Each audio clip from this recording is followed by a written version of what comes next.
Hi friend, इस video के माध्यम से हम देखेंगे ईडूटरिया के द्वारा प्रकाशित की गई बिहार दरोगा के प्रैक्टिस शीट नंबर 8 को। दोस्तों, यह ईडूटरिया के द्वारा प्रकाशित की गई वॉल्यूम नंबर 2 है। इसमें टोटल 15 मॉडल शीट दिए गए हैं। हमने मॉडल शीट 7 तक कंप्लीट कर लिया है। इस वीडियो के माध्यम से हम मॉडल शीट 8 को कंप्लीट करेंगे। दोस्तों, यदि आपने बिहार एसआई का फॉर्म फिलअप किया है तो आप प्रैक्टिस शीट से तो बिल्कुल भी वंचित ना रहें। दोस्तों, कहा गया है कि बिना प्रैक्टिस के आप रेस में भाग नहीं ले सकते हैं। एज अ सेम, आप बिना प्रैक्टिस के यदि आप एग्ज़ाम में भाग लेंगे बिहार एसआई के, तो आपके सारे प्रश्न धुंधला नजर आएंगे। वही आप प्रैक्टिस करके जाएंगे तो आप एग्जामिनेशन हॉल में अपने आप को काफ़ी रिलैक्स फील करेंगे। दोस्तों, यह बिहार एसआई एग्ज़ाम के लिए आपको टोटल 2 घंटे का वक्त दिया जाएगा एग्जामिनेशन हॉल में, और टोटल 200 मार्क्स के आपके एग्ज़ाम होंगे। दोस्तों, क्वेश्चन आपके 100 रहेंगे। एक प्रश्न के आपको 2 मार्क्स दिए जाएंगे। टोटल 200 मार्क्स के आपके एग्ज़ाम होंगे। तो दोस्तों, आइए बिना वक्त ज़ाय क्यों अपने चलते हैं प्रैक्टिस सेट 8 की ओर, और प्रश्न नंबर 1 से लेकर के प्रश्न नंबर 100 तक हम कंप्लीट करते हैं। आज का हमारा प्रैक्टिस सेट नंबर 8 है। प्रश्न नंबर 1, किस अधिनियम के द्वारा महिलाओं को मताधिकार प्रदान किया गया? तो यहाँ पे हमारा उत्तर है ऑप्शन नंबर बी, भारत सरकार अधिनियम 1919 के द्वारा।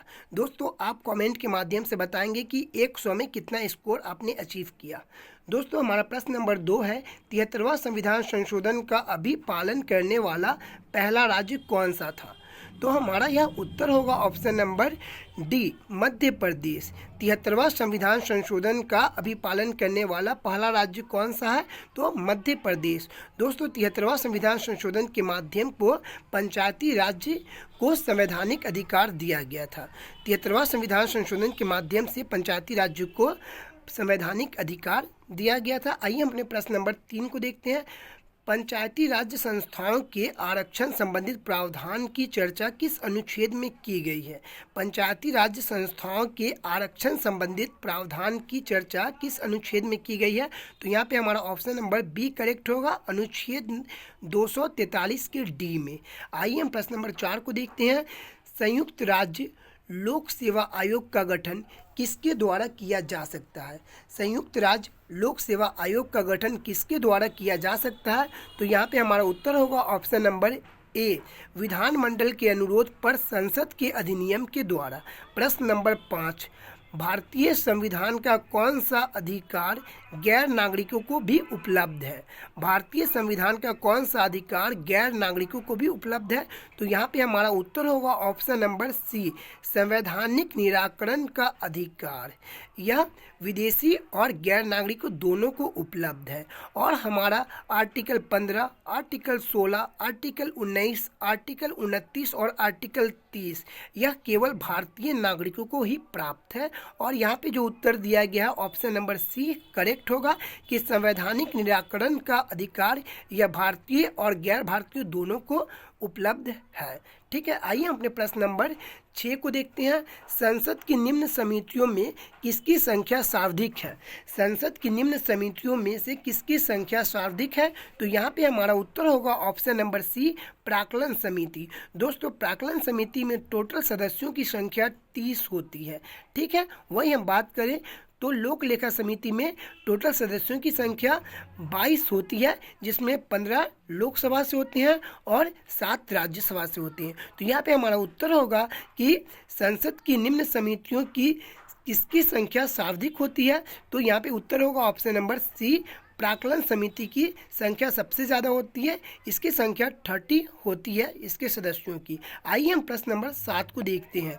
निम्नलिखित में से कौन संघ सूची का विषय नहीं है?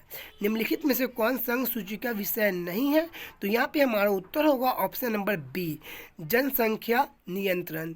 दोस्तों, जनसंख्या नियंत्रण एकमात्र यहाँ पे ऑप्शन करेक्ट है, क्योंकि जनसंख्या नियंत्रण यह समवर्ती सूची का विषय है, न कि संघ सूची का।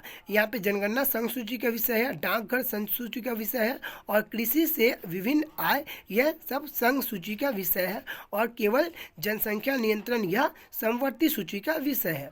आइए हम अपने प्रश्न नंबर 8 को देखते हैं। निम्नलिखित में से सही सुमिलित नहीं है। निम्नलिखित में से कौन सही सुमिलित नहीं है?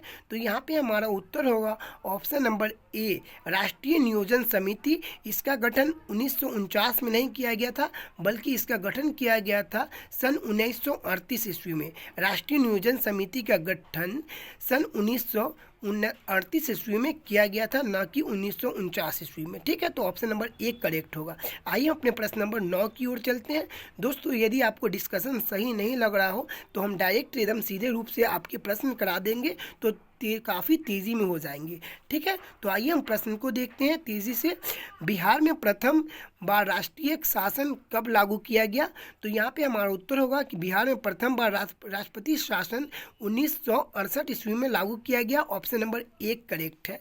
बिहार में प्रथम बार राष्ट्रपति शासन कब लागू किया गया? तो 1968 में लागू किया गया। ऑप्शन नंबर 1 करेक्ट है। आइए हम प्रश्न नंबर 10 को देखते हैं। भारत शासन अधिनियम 1935 को किसने दास्ता का नया चार्टर कहकर संबोधित किया था? तो यहाँ पे हमारा उत्तर होगा option number B, Jawaharlal Nehru ji ने। आइए प्रश्न नंबर 11 को देखते हैं। वैसा स्थान जहां किसी प्रजाति के अस्तित्व के लिए आवश्यक पर्यावरणीय दशाएं उपलब्ध हो क्या कहलाती हैं? तो यहाँ पे हमारा उत्तर होगा ऑप्शन नंबर बी, निकेत कहलाते हैं। क्या कहलाते हैं? तो निकेत कहलाती हैं। आइए हम प्रश्न नंबर 12 को देखते हैं। नरनाला पक्षी अभ्यारण्य कहाँ है? नरनाला पक्षी अभ्यारण्य कहाँ स्थित है? तो यहाँ पे हमारा उत्तर होगा ऑप्शन नंबर डी, यह महाराष्ट्र में स्थित है। प्रश्न नंबर 13, निम्नलिखित में से कौन जैव अनिम्नीकरण प्रदूषण के उदाहरण है? निम्नलिखित में से कौन जैव अनिम्नीकरण प्रदूषण के उदाहरण है? तो यहाँ पे हमारा उत्तर होगा ऑप्शन नंबर ए, सीसा। दोस्तों, आपको पता है कि सीसा यह भूमि में विलय नहीं होता है, क्योंकि यह हमेशा एक सा रहता है। ना प्लास्टिक होता है, ना सीसा होता है। ठीक है, ये सब जमीन में यानी कि मिट्टी में गलती नहीं है। ठीक है, तो यहाँ पे उत्तर से हमें यही तात्पर्य मिलता है कि जैव निम्नीकरण प्रदूषण से का उदाहरण कौन सा है? तो यहाँ पे उत्तर होगा ऑप्शन नंबर ए, सीसा। आइए हम प्रश्न नंबर 14 को देखते हैं। किस अधिनियम नीति के अंतर्गत भारत में 33% वन क्षेत्र प्राप्ति का लक्ष्य रखा गया है? तो यहाँ पे हमारा उत्तर होगा ऑप्शन नंबर सी, राष्ट्रीय वन नीति 1988 के तहत। और यह प्रकाशित कहाँ की जाती है? यह प्रकाशित कहाँ से की जाती है? भारतीय राष्ट्रीय वन नीति सर्वेक्षण रिपोर्ट कहाँ से जारी की जाती है? तो यह देहरादून से जारी की जाती है। ठीक है, आइए हम प्रश्न नंबर 15 को देखते हैं। निम्नलिखित पर विचार करें। निम्नलिखित पर विचार करें। वातावरण में निम्नलिखित में से किसकी अधिकता के कारण अम्ल वर्षा होती है? तो यहाँ पे हमारा उत्तर होगा ऑप्शन नंबर 2 और 4, नाइट्रोजन ऑक्साइड और सल्फर डाइऑक्साइड के कारण अम्लीय वर्षा होती है। ठीक है, तो यहाँ पे हमारा ऑप्शन करेक्ट होगा बी, 2 और 4। आइए हम प्रश्न नंबर 16 को देखते हैं। किस राज्य द्वारा मनप्पाई मुरुक्कू को GI टैग दिया गया? तो यहाँ पे हमारा उत्तर होगा ऑप्शन नंबर ए, तमिलनाडु को दिया गया।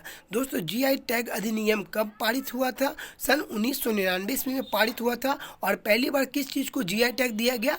तो दार्जिलिंग के चाय को GI टैग दिया गया था। कब दिया गया था? तो सन 2004 में दिया गया था। ठीक है, आइए अपने प्रश्न नंबर 17 की ओर बढ़ते हैं। प्रश्न नंबर 17 को देखते हैं। एक्टर रे एटिवेंस का निधन हो गया मई 2023 को। वे किस भारतीय फिल्म के एक्टर रह चुके हैं? तो यहाँ पे हमारा उत्तर होगा ऑप्शन नंबर ए, फिल्म RRR के एक्टर रह चुके हैं। ठीक है, आइए हम प्रश्न नंबर 18 को देखते हैं। किस देश में 60 वर्ष के बाद पहली बार जनसंख्या में गिरावट दर्ज की गई है? तो यहाँ पे हमारा उत्तर होगा ऑप्शन नंबर सी, चीन में 60 वर्षों के बाद पहली बार जनसंख्या में गिरावट दर्ज की गई है। आइए हम प्रश्न नंबर 19 को देखते हैं। मध्य एशिया के किस देश में संविधान संशोधन के लिए हुए जनमत संग्रह में भारत के चुनाव आयोग को आमंत्रित किया गया? तो यहाँ पे हमारा उत्तर होगा ऑप्शन नंबर डी, उज्बेकिस्तान। आइए हम प्रश्न नंबर 20 को देखते हैं। भारत में चक्रवात प्रभावित लोगों की मदद के लिए ऑपरेशन करुणा किस पड़ोसी देश के में चलाया गया? तो ऑपरेशन करुणा चलाया गया, ऑप्शन नंबर 1 करेक्ट होगा, म्यांमार के लिए। ठीक है, आइए हम प्रश्न नंबर 21 को देखेंगे। निम्नलिखित में से किस देश को ब्रिक्स न्यू डेवलपमेंट बैंक का नया सदस्य देश नियुक्त किया गया? तो यहाँ पे हमारा उत्तर होगा ऑप्शन नंबर ए, मिस्र को NDB का नया सदस्य देश बनाया गया। ठीक है, आइए हम प्रश्न नंबर 22 को देखते हैं। रूस यूक्रेन जंग शुरू होने के बाद पहली बार पीएम मोदी और राष्ट्रपति जेलेंस्की की मुलाकात किस अंतर्राष्ट्रीय समूह की बैठक में हुई थी? तो यहाँ पे हमारा उत्तर होगा ऑप्शन नंबर सी, G7 की बैठक में। किसमें? तो G7 की बैठक में हुई थी। आइए हम प्रश्न नंबर 23 को देखते हैं।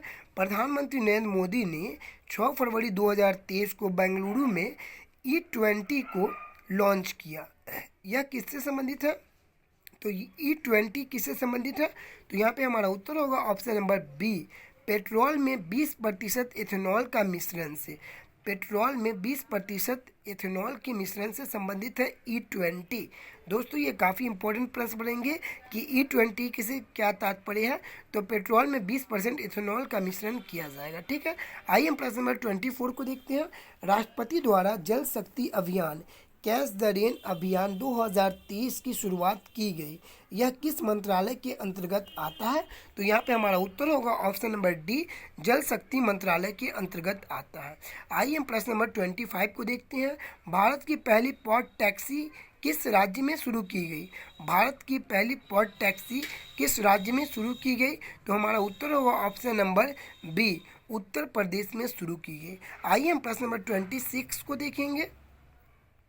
प्रश्न नंबर 26 कह रहा है, भारतीय भूवैज्ञानिक सर्वेक्षण ने किस राज्य केंद्र शासित प्रदेश में फरवरी 2023 में लिथियम के बड़े भंडार की खोज की है? तो यहाँ पे हमारा उत्तर होगा option number B, Jammu Kashmir में। आइए हम प्रश्न नंबर 27 को देखेंगे। उड़ने वाली छिपकली की नई प्रजाति ग्रेको मिजोरामिसिक की खोज की गई है। किस राज्य में की गई है? तो यहाँ पे हमारा उत्तर होगा ऑप्शन नंबर सी, मिजोरम में की गई है। दोस्तों नाम से भी यहाँ पे आप पहचान लेंगे कि इस टाइप के प्रजाति की खोज नाम से आपको पता चल रहा है कि मिजोरम में ही की गई होगी। ठीक है, आइए हम प्रश्न नंबर 28 को देखते हैं। भारत मौसम विज्ञान विभाग की report statement on climate of India during 2022 के अनुसार देश में मौसम की अत्यधिक घटनाओं के कारण 2022 में सबसे अधिक मौत किस राज्य में हुई है? तो यहाँ पे हमारा उत्तर होगा ऑप्शन नंबर ए, अपने बिहार में।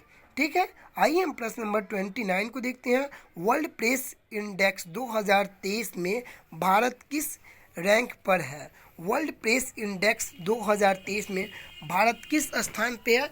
तो ऑप्शन नंबर सी करेक्ट होगा, 161वें स्थान पे। प्रश्न नंबर 30, किस भारतीय जज को हार्वर्ड लॉ स्कूल सेंटर ने अवार्ड फॉर ग्लोबल लीडरशिप के लिए चुना है? तो यहाँ पे हमारा उत्तर होगा अभी वर्तमान में जो भारत के मुख्य न्यायाधीश है DY चंद्रचूड़ को। ऑप्शन नंबर डी करेक्ट होगा, DY चंद्रचूड़ को। आइए प्रश्न नंबर 31 को देखते हैं। पब्लिक सर्विस कैटेगरी में पुलित्जर पुरस्कार 2023 विजेता कौन है?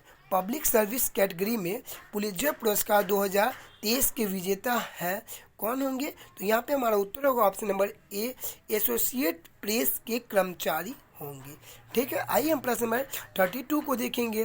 किस भारतीय नेता को वर्ष 2023 में फिजी का सर्वोच्च सम्मान champion of the order of Fiji 2023 से सम्मानित किया गया? तो यहाँ पे हमारा उत्तर होगा option number C, Narendra Modi ji को। ठीक है, आइए हम प्रश्न नंबर 33 को देखते हैं। रणजी ट्रॉफी 2022-23 की विजेता टीम कौन बने? रणजी ट्रॉफी 2022-23 की विजेता टीम कौन बने? तो यहाँ पे हमारा उत्तर होगा ऑप्शन नंबर डी, सौराष्ट्र। दोस्तों सौराष्ट्र ने बंगाल को हरा करके विजेता टीम बना है। ठीक है, आइए हम प्रश्न नंबर 34 को देखेंगे। ICC मेंस टेस्ट रैंकिंग मई 2023 में जो हुआ था में भारत का स्थान क्या रहा? ICC मेंस टेस्ट रैंकिंग में भारत का स्थान क्या रहा? तो ऑप्शन नंबर ए करेक्ट है, पहला स्थान रहा। आइए हम प्रश्न नंबर 35 को देखते हैं। The poverty of political economic पुस्तक के लेखक कौन है? तो यहाँ पे हमारा उत्तर होगा option number A, Meghnad Desai ji हैं। The poverty of political economics के लेखक मेघनाथ देसाई जी हैं। आइए हम प्रश्न नंबर 36 को देखेंगे। प्रश्न नंबर 36 कह रहा है, प्रधानमंत्री नरेंद्र मोदी जी ने दक्षिण प्रशांत महासागर में स्थित किस देश की यात्रा मई 2023 में की थी? तो यहाँ पे हमारा उत्तर होगा option number B, Papua New Guinea में। ठीक है, आइए हम प्रश्न नंबर 37 को देखेंगे। आसियान भारत समुद्री अभ्यास, आसियान भारत समुद्री अभ्यास AIME 2023 किस देश में आयोजित किया गया? तो यहाँ पे हमारा उत्तर होगा ऑप्शन नंबर सी, सिंगापुर में। ठीक है, आइए हम प्रश्न नंबर 38 को देखेंगे। वित्त वर्ष 2022-23 में डिफेंस प्रोडक्शन में कितना प्रतिशत का वृद्धि हुआ? तो यहाँ पे हमारा उत्तर होगा ऑप्शन नंबर सी, 12% का वृद्धि हुआ। आइए हम प्रश्न नंबर 39 को देखेंगे।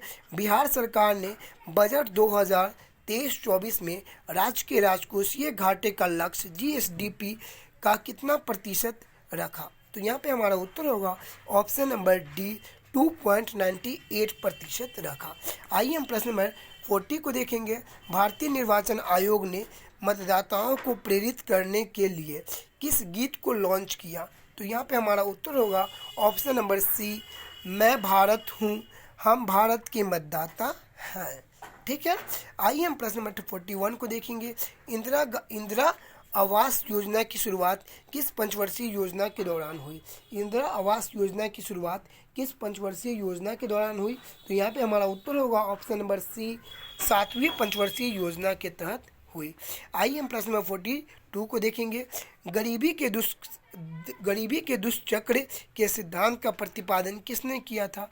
तो यहाँ पे हमारा उत्तर होगा कि गरीबी के दुष्चक्र के सिद्धांत का प्रतिपादन किया था option number C, professor Ragnar Nurkse ने किया था। ठीक है, आइए हम प्रश्न नंबर 43 को देखेंगे। अल्प विकसित अर्थव्यवस्था की विशेषता निम्नलिखित में से कौन सी है?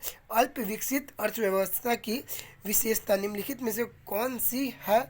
तो यहाँ पे होगा 1 नंबर और 4 नंबर बिल्कुल करेक्ट होगा, यानी कि ऑप्शन नंबर होगा आपको सी करेक्ट होगा। प्रति व्यक्ति आय और प्राथमिक क्षेत्र में अधिक कार्यबल। ठीक है, तो यहाँ पे आप देख लीजिएगा, यहाँ पे हमारा उत्तर करेक्ट होगा 1 नंबर और 4 number, option number C correct होगा। ठीक है, आइए हम प्रश्न नंबर 44 को देखते हैं। उपयोगिता की से तात्पर्य क्या है? उपयोगिता से तात्पर्य है क्या? तो यहाँ पे हमारा उत्तर होगा इनमें से सभी। अधिकतम लाभ प्रदान करना, अधिकतम हानि प्रदान करना, आवश्यकता को संतुष्ट करने की शक्ति। ठीक है, इसमें हमारा उत्तर इनमें से सभी हो जाएगा, ऑप्शन नंबर डी। आइए हम प्रश्न नंबर 45 को करते हैं। प्रश्न नंबर 45 में देखते हैं क्या कह रहा है कि निम्नलिखित में से कौन अर्थव्यवस्था के द्वितीय क्षेत्र के अंतर्गत नहीं आता है? तो दोस्तों, भारतीय अर्थव्यवस्था को 3 भागों में बांटा गया है, प्राथमिक क्षेत्र, द्वितीय क्षेत्र, तृतीय क्षेत्र। प्राथमिक क्षेत्र में कृषि आती है और द्वितीय क्षेत्र में उद्योग वगैरह आते हैं और तृतीय क्षेत्र में आपको सेवा क्षेत्र आते हैं, सर्विस सेक्टर आते हैं। ठीक है, तो यहाँ पे हमारा क्वेश्चन कह रहा है कि निम्नलिखित में से कौन अर्थव्यवस्था के द्वितीय क्षेत्र के अंतर्गत नहीं आता है? तो निर्माण हमारा द्वितीय क्षेत्र के अंतर्गत आता है, विनिर्माण द्वितीय क्षेत्र के अंतर्गत आता है और प्रसंस्करण ये भी हमारा द्वितीय क्षेत्र के अंतर्गत आता है। लेकिन ये जो खनन है ना, खनन ये प्राथमिक क्षेत्र के अंतर्गत आता है या कृषि के अंतर्गत आता है। तो यहाँ पे हमारा उत्तर होगा ऑप्शन नंबर ए करेक्ट होगा, खनन। ठीक है, आइए हम प्रश्न नंबर 46 को देखते हैं। 1856 में आउटरम रिपोर्ट के आधार पर किस राज्य को अंग्रेजी साम्राज्य में मिला लिया गया? किस राज्य को अंग्रेजी साम्राज्य में मिला लिया गया? तो यहाँ पे हमारा उत्तर करेक्ट होगा ऑप्शन नंबर सी, अवध को मिला लिया गया था। किसको? अवध को मिला लिया गया था, ऑप्शन नंबर सी करेक्ट है। आइए हम प्रश्न नंबर 47 को देखते हैं। भारतीय राष्ट्रीय कांग्रेस की 37वें अधिवेशन की अध्यक्षता किसने की थी? तो भारतीय राष्ट्रीय कांग्रेस की 37वें अधिवेशन की अध्यक्षता ऑप्शन नंबर ए होगा, चित्तरंजन दास ने की थी।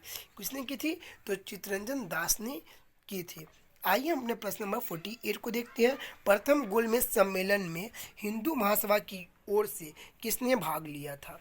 प्रथम गोलमेज सम्मेलन में हिंदू महासभा की ओर से किसने भाग लिया था? तो यहाँ पे हमारा उत्तर होगा ऑप्शन नंबर डी, ए और बी दोनों ने भाग लिया था, यानी M.R. जयकर और B.S. मुंजे इन दोनों ने भाग लिया था। प्रश्न नंबर 49, किस वर्ष बिहार को एक पृथक प्रांत बनाने की घोषणा की गई थी?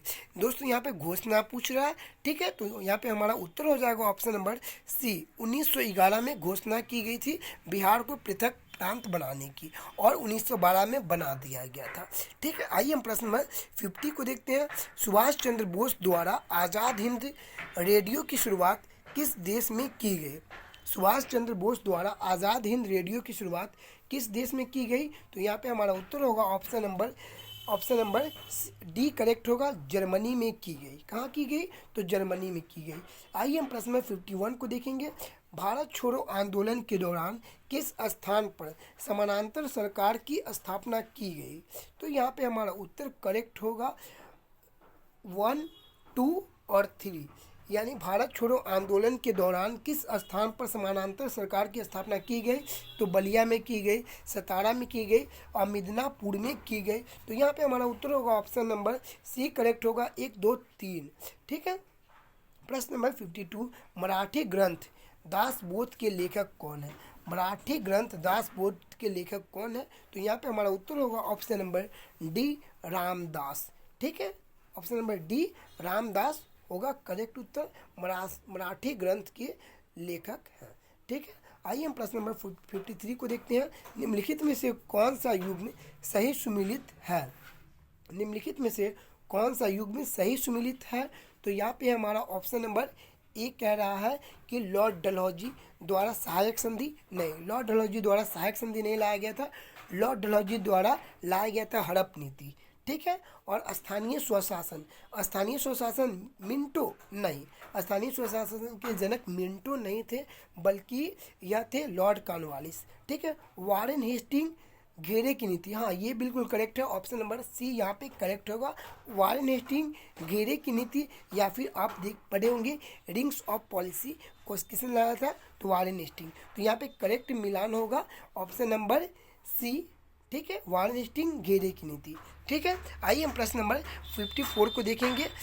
राजा जय सिंह ने वेधशाला का निर्माण किन स्थान पर करवाया था? राजा जय सिंह ने वेधशालाओं का निर्माण किन स्थानों पर करवाया था? तो यहाँ पे हमारा उत्तर होगा ऑप्शन नंबर सी, मथुरा में, जयपुर में, दिल्ली में, उज्जैन में और वाराणसी में। मथुरा में, जयपुर में, दिल्ली में, उज्जैन में और वाराणसी में। आइए हम प्रश्न नंबर 55 को देखते हैं। प्रश्न नंबर 55 हमारा करा है कि सिंधु सभ्यता के किस स्थल से स्वास्तिक का चिन्ह प्राप्त हुआ है? सिंधु सभ्यता के किस स्थल से स्वास्तिक का चिन्ह प्राप्त हुआ है? तो यहाँ पे हमारा उत्तर करेक्ट होगा ऑप्शन नंबर बी, हड़प्पा से प्राप्त हुआ है स्वास्तिक का चिन्ह। ठीक है, आइए हम प्रश्न नंबर 56 को देखेंगे। मोडो लिपि का प्रयोग पहली बार किसके लेखों में किया गया? मोडो लिपि का प्रयोग पहली बार किसके लेखों में किया गया? तो हमारा उत्तर होगा ऑप्शन नंबर ए, मराठों के लेखों में किया गया। प्रश्न नंबर 57, ऋग्वैदिक काल की सामाजिक स्थिति के संबंध में कौन सा कथन असत्य है? ऋग्वैदिक काल की सामाजिक स्थिति के संबंध में कौन सा कथन असत्य है? तो यहाँ पे हमारा उत्तर होगा ऑप्शन नंबर ए, इस काल में बाल विवाह प्रचलित थी। नहीं, इस काल में बाल विवाह प्रचलित नहीं थी, क्योंकि ऋग्वैदिक काल की सामाजिक स्थिति के संबंध में कौन सा कथन असत्य है? क्योंकि इस समय ऋग्वैदिक काल जब चल रही थी तो महिलाओं की स्थिति काफ़ी अच्छी थी, उस समय बाल विवाह नहीं करवाए जाते थे। ठीक है, तो यहाँ पे हमारा उत्तर होगा ऑप्शन नंबर ए करेक्ट होगा। ठीक है, आइए हम प्रश्न नंबर 58 को देखेंगे। मगध के किस शासक ने अवंती पर अधिकार कर उसे मगध साम्राज्य में मिला लिया? मगध के किस शासक ने अवंती पर अधिकार कर उसे मगध साम्राज्य में मिला लिया? तो यहाँ पे हमारा उत्तर होगा ऑप्शन नंबर डी, शिशुनाग ने। आइए हम प्रश्न नंबर 59 को देखेंगे। डेनिश ईस्ट इंडिया कंपनी ने भारत में अपनी पहली फैक्ट्री कहाँ स्थापित की थी? तो हमारा उत्तर होगा ऑप्शन नंबर ए, ट्रैंकूवर में की थी। कहाँ की थी? ट्रैंकूवर में की गई थी। प्रश्न नंबर 60, भगवान महावीर के प्रथम अनुयायी थे कौन? तो ऑप्शन नंबर ए, ऑप्शन नंबर करेक्ट होगा सी, जमाली थे। कौन थे? तो जमाली थे, ये उनके दामाद थे महावीर स्वामी के। ठीक है, आइए हम प्रश्न नंबर 68 को 61 को देखेंगे।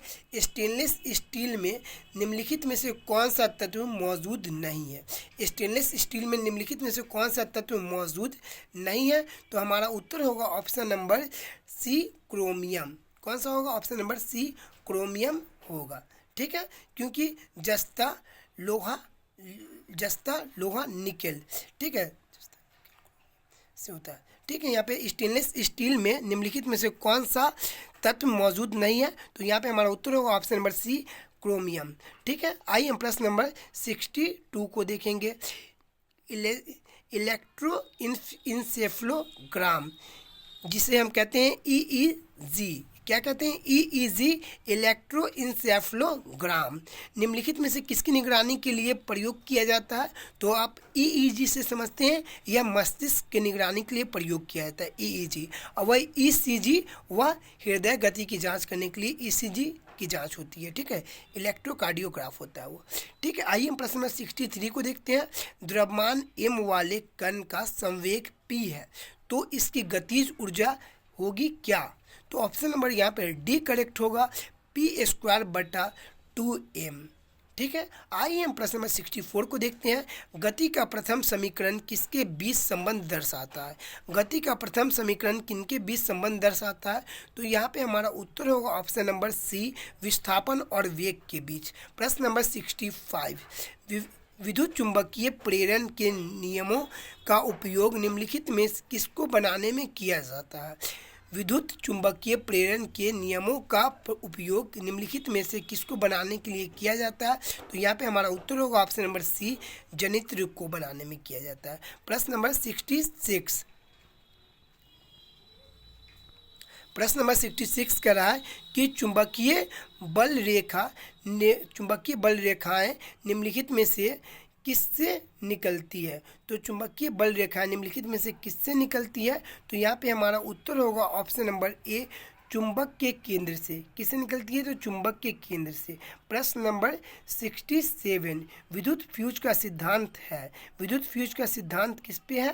तो यहाँ पे हमारा उत्तर होगा ऑप्शन नंबर ए, विद्युत का रासायनिक प्रभाव पर। विद्युत का रासायनिक प्रभाव पर। प्रश्न नंबर 68, एक परमाणु के केंद्र का धनावेशित हिस्सा कहलाता है क्या? एक परमाणु के केंद्र का धनावेशित हिस्सा कहलाता है क्या? तो हमारा उत्तर होगा ऑप्शन नंबर डी, न्यूक्लियस कहलाता है। प्रश्न नंबर 69, अशुद्धियों के कारण द्रव का क्वथनांक क्या होता है? तो ऑप्शन नंबर ए, बढ़ जाता है। प्रश्न नंबर 70, ठोस अशुद्धियों के शुद्धिकरण के लिए निम्नलिखित में से कौन सी प्रक्रिया उपयोगी नहीं है? ठोस अशुद्धियों के शुद्धिकरण के लिए निम्नलिखित में से कौन सी प्रक्रिया उपयोगी नहीं है? तो ऑप्शन नंबर ए करेक्ट होगा, आसवन प्रक्रिया उपयोगी नहीं है। प्रश्न नंबर 71, क्रोमेटोग्राफी किस तकनीक का प्रयोग किया जाता है? क्रोमेटोग्राफी की तकनीक का प्रयोग होता है, किसमें होता है? तो ऑप्शन नंबर डी होगा यहाँ पे, एक मिश्रण से पदार्थ को अलग करने में। प्रश्न नंबर 72, सबसे अधिक क्रियाशील धातु कौन सी है? सबसे अधिक क्रियाशील धातु कौन सी है? तो ऑप्शन नंबर यहाँ पे होगा डी, पोटेशियम। प्रश्न नंबर 73, सूची 1 को सूची 2 के साथ सम्मिलित करें। ठीक है, यहाँ पे भंजक किससे संबंधित है? तो भंजक खाद्य वसा से संबंधित है। प्रगलन या तांबा से संबंधित है। हाइड्रोजनीकरण या पेट्रोल से संबंधित है। अवलनीकरण या रबर से संबंधित है। आइए हम प्रश्न नंबर 74 की ओर चलते हैं। प्रश्न नंबर 74, चूने का पानी किसके द्वारा दुधिया हो जाता है? चूने का पानी किसके द्वारा दुधिया हो जाता है? तो यहाँ पे हमारा करेक्ट उत्तर होगा option number B, carbon dioxide के द्वारा। प्रश्न नंबर 75, ग्लूकोज को एथिल अल्कोहल में किस एंजाइम द्वारा बदल दिया जाता है? तो यहाँ पे हमारा उत्तर होगा ऑप्शन नंबर सी, जाइमेज के द्वारा। ऑप्शन नंबर सी होगा जाइमेज के द्वारा। आइए हम प्रश्न नंबर 76 को देखेंगे। प्रश्न नंबर 76 है, निम्नलिखित में से कौन सा बहुलक जैव निम्नीकरण किया जा सकता है? निम्नलिखित में से कौन सा बहुलक जैव निम्नीकरण नहीं किया जा सकता है। ठीक है दोस्तों, प्रश्न को ढंग से पढ़ेंगे आप। ठीक है, देखिए हमने मिस्टेक किया यहाँ पे, नहीं किया जा सकता, यहाँ पे लिखा हुआ है नहीं किया जा सकता। इसमें थोड़ा ज़्यादा कन्फ्यूजन होता है कि हम पढ़ते नहीं हैं प्रश्न को ढंग से और आगे उत्तर देना शुरू कर देते हैं। ठीक है, तो क्वेश्चन बोल रहा है निम्नलिखित में से कौन सा बहुलक जैव निम्नीकरण नहीं किया जा सकता है। तो यहाँ पे हमारा उत्तर होगा ऑप्शन नंबर डी, पीवीसी के द्वारा, पीवीसी के द्वारा। प्रश्न नंबर 27, निम्नलिखित में से कौन सा एक पादप हार्मोन है। निम्नलिखित में से कौन सा एक पादप हार्मोन है, तो ऑप्शन नंबर यहाँ पे बी करेक्ट होगा, साइटोकाइनिन। प्रश्न नंबर 28, मनुष्य की मुख गुहा में निम्नलिखित में से किसका पाचन प्रारंभ होता है। तो यहाँ पे हमारा उत्तर होगा ऑप्शन नंबर सी, कार्बोहाइड्रेट का, कार्बोहाइड्रेट का होता है। प्रश्न नंबर 29, ट्रिपल एंटीजन वैक्सीन किन रोग से बचाता है। ट्रिपल एंटीजन वैक्सीन किस रोग से बचाता है, तो यहाँ पे हमारा उत्तर होगा ऑप्शन नंबर डी, काली खांसी, टिटनेस और डिप्थीरिया से। ठीक है, काली खांसी, टिटनेस और डिप्थीरिया से बचाता है। प्रश्न नंबर 80, निम्नलिखित में से कौन सा शरीर के तापमान को नियंत्रित करता है। निम्नलिखित में से कौन सा शरीर के तापमान को नियंत्रित करता है, तो ऑप्शन नंबर बी करेक्ट होगा, हाइपोथैलेमस। प्रश्न नंबर 81, सौर मंडल का सबसे गर्म ग्रह कौन सा है। तो सौर मंडल का सबसे गर्म ग्रह होता है ऑप्शन नंबर बी करेक्ट होगा यहाँ पे शुक्र। प्रश्न नंबर 82, मकर संक्रांति किस तिथि को होता है। मकर संक्रांति किस तिथि को होता है, तो यहाँ पे हमारा उत्तर होगा ऑप्शन नंबर सी करेक्ट होगा, 22 दिसंबर को। प्रश्न नंबर 83, निम्नलिखित में से कौन औषधि चट्टान का उदाहरण है। निम्नलिखित में से कौन औषधि चट्टान का उदाहरण है, तो यहाँ पे हमारा उत्तर होगा ऑप्शन नंबर डी, उपयुक्त में से सभी। ऑप्शन नंबर ए, बलुआ पत्थर, option number B, shale, option number C, चूना पत्थर। ये सभी के सभी औषधि चट्टानों का उदाहरण है। दोस्तों, चट्टान 3 प्रकार की होती हैं, कौन कौन सा, तो औषधि चट्टान, कायांतिक चट्टान और एक आप कमेंट करके हमें बताएंगे। ठीक है। प्रश्न नंबर 84, निम्नलिखित में से कौन सा कथन सत्य है। निम्नलिखित में से कौन सा कथन सत्य है, तो यहाँ पे हमारा उत्तर होगा ऑप्शन नंबर डी, उपयुक्त में से सभी। ऑप्शन नंबर ए कह रहा है विश्व का सबसे ऊंचा ज्वालामुखी पर्वत माउंट कोटोपैक्सी है, एकदम सही है। ऑप्शन नंबर बी, विश्व की सबसे ऊंचाई पर स्थित सक्रिय ज्वालामुखी ओजस डेल सलाडो है, एकदम सही है। ऑप्शन नंबर सी, विश्व की सबसे ऊंचाई पर स्थित शांत ज्वालामुखी एकांका गुहा है, ये भी करेक्ट है। तो यहाँ पे हमारा उत्तर होगा ऑप्शन नंबर डी, उपयुक्त में से सभी सत्य है। प्रश्न नंबर 85, एशिया के प्रमुख नदियों में कौन सी नदी का मुहाना शीत ऋतु में जम जाती है। एशिया के प्रमुख नदियों में कौन सी नदी का मुहाना शीत ऋतु में जम जाती है, तो यहाँ पे हमारा उत्तर होगा ऑप्शन नंबर डी करेक्ट होगा, ये तीनों के मुहाना पे जल जम जाती है। ठीक है, लीना, ओबे और येनिसी, इन तीनों नदियों की मुहाना पे जल जम जाती है। ठीक है, उत्तर करेक्ट होगा ऑप्शन नंबर डी। प्रश्न नंबर 86, चक्रवात के संबंध में कौन सा कथन सत्य है। चक्रवात के संबंध में कौन सा कथन सत्य है, तो आइए यहाँ पे हम अपने ऑप्शन को देखते हैं। ऑप्शन ए कह रहा है केंद्र में दाब उच्च होता है, एकदम गलत है, केंद्र में दाब निम्न होता है, उच्च नहीं होता है। ठीक है। ऑप्शन नंबर 2 कह रहा है उत्तरी गोलार्ध में इसकी दिशा घड़ी की सुई के अनुरूप होती है। आइए हम ऑप्शन 3 को, ऑप्शन बी और सी को देखते हैं। ऑप्शन सी क्या कह रहा है, तो ऑप्शन सी इसमें कह रहा है कि दक्षिणी गोलार्ध में इसकी दिशा घड़ी की सुई के विपरीत होती है। ठीक है। ऑप्शन नंबर डी कह रहा है उपयुक्त में से कोई नहीं। दोस्तों, यहाँ पे हमारा आंसर होगा उपयुक्त में से कोई नहीं, आंसर नंबर डी। ठीक है, क्योंकि चक्रवात जो आते हैं वह निम्न दाब के कारण आता है, न कि उच्च दाब के कारण आता है। ठीक है। आइए हम प्रश्न नंबर 87 को देखते हैं। जलोढ़ मिट्टी में किसकी बहुलता होती है। जलोढ़ मिट्टी में किसकी बहुलता होती है, तो ऑप्शन नंबर यहाँ पे हमारा करेक्ट होगा ऑप्शन नंबर सी।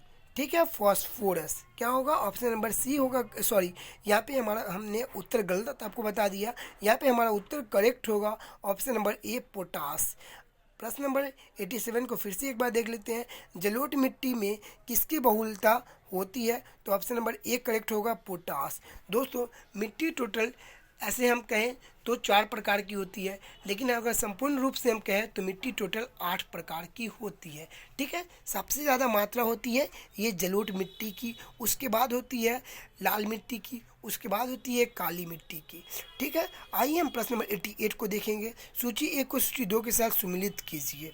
ठीक है, तो ऑप्शन नंबर यहाँ पे हमारा करेक्ट होगा ऑप्शन नंबर सी। ठीक है, ऑप्शन नंबर सी करेक्ट होगा। आइए हम मिलान कर देते हैं। इसका मिलान है, उत्तर भारत का मैनचेस्टर कानपुर को कहा जाता है, दक्षिण भारत का मैनचेस्टर कोयम्बटूर को कहा जाता है, भारत का बोस्टन अहमदाबाद को कहा जाता है, सूती वस्त्र की राजधानी मुंबई को कही जाती है। ठीक है, तो आप यहाँ पर सम्मिलित कर लीजिएगा। हमारा उत्तर होगा ऑप्शन नंबर सी करेक्ट होगा। ठीक है, आइए हम प्रश्न नंबर 89 को देखेंगे।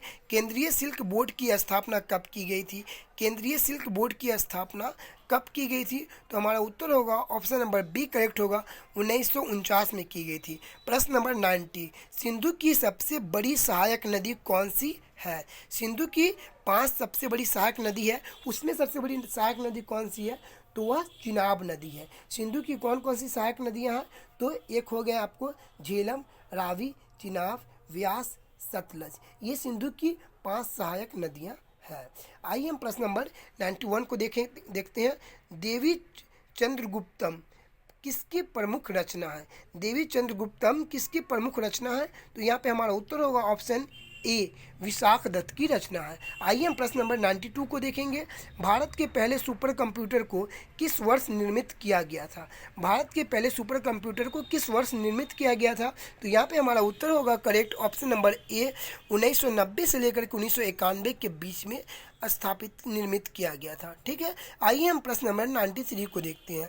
विश्व रंगमंच दिवस कब मनाया जाता है? तो विश्व रंगमंच दिवस मनाया जाता है प्रत्येक 27 मार्च को। ऑप्शन नंबर यहाँ पे हमारा डी करेक्ट होगा, प्रत्येक 27 मार्च को विश्व रंगमंच दिवस मनाया जाता है। प्रश्न नंबर 94, भारत का दूसरा सबसे बड़ा वीरता पुरस्कार कौन सा है? तो भारत का सबसे बड़ा वीरता पुरस्कार होता है परमवीर चक्र, और दूसरा सबसे बड़ा पुरस्कार होता है महावीर चक्र। तो यहाँ पे हमारा उत्तर करेक्ट होगा ऑप्शन नंबर बी, महावीर चक्र। प्रश्न नंबर 95, अब तक कुल कितने भारतीय नागरिकों को नोबेल पुरस्कार से सम्मानित किया जा चुका है? अब तक कुल कितने भारतीय नागरिकों को नोबेल पुरस्कार से सम्मानित किया जा चुका है? तो यहाँ पे हमारा उत्तर होगा ऑप्शन नंबर सी करेक्ट होगा, 10। दोस्तों, यहाँ जीके के महत्वपूर्ण जीके और जीएस के महत्वपूर्ण 95 प्रश्न हमने कंप्लीट किया। अब जो प्रश्न होंगे 5 प्रश्न होंगे आपके मैथ्स के, तो वो आप खुद से पेन और कॉपी उठाएं और सॉल्व करें। दोस्तों, हमारा यह प्रयास अगर आपको अच्छा लगा हो तो प्लीज़ हमारे वीडियो को लाइक करें, और हमारे चैनल को सब्सक्राइब नहीं किए हैं तो प्लीज़ हमारे चैनल को भी सब्सक्राइब कर दें। देखिए, हम ये अभी सभी के सभी 5 क्वेश्चंस जो मैथ्स के हैं हम आपको दिखाते हैं। 96 नंबर हो गया आपको ये क्वेश्चन, आप पॉज करके वीडियो को देख सकते हैं। 97 नंबर हो गया ये आपको, 98 नंबर हो गया मैथ्स के, 99 नंबर हो गया मैथ्स के प्रश्न, और 100 नंबर मैथ के प्रश्न हो गए। दोस्तों, मैथ के प्रश्न काफ़ी इजी होते हैं, बस थोड़ी सी समझ की आवश्यकता है आपको। ठीक है दोस्तों, यदि आपको यह वीडियो लगा तो प्लीज़, यदि आपको यह वीडियो अच्छा लगा तो प्लीज़ हमारे वीडियो को लाइक करना बिल्कुल ना भूलें। Thank you friends watching this my video.